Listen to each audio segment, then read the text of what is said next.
เครื่องมันแฮงไม่อย่างนั้นก็เน็ตกาดเฟซมันล่มก็ไลน์รั่วอย่าคิดมากอยากสื่อสารไม่ต้องพึ่งนกที่ราบแค่คิดถึงจำแค่นั้นฉันก็ทราบจะไปอยู่ตรงหน้าจะไปหาแน่ๆเธอจะอยู่ที่ไหนจะเปิดไซเรนไปหาเธอแน่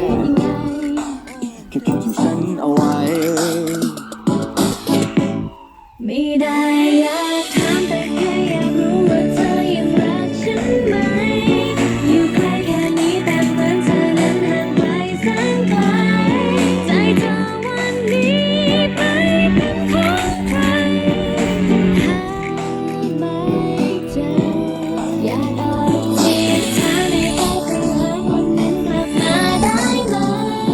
ให้เธอมีฉันไม่ว่าเรานั้นจะอยู่ที่ใด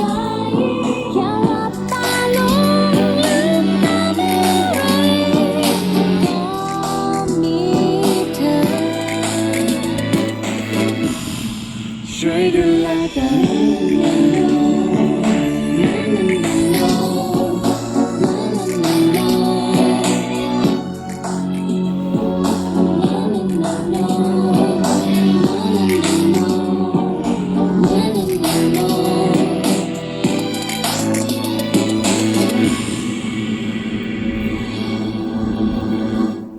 ก็เธอ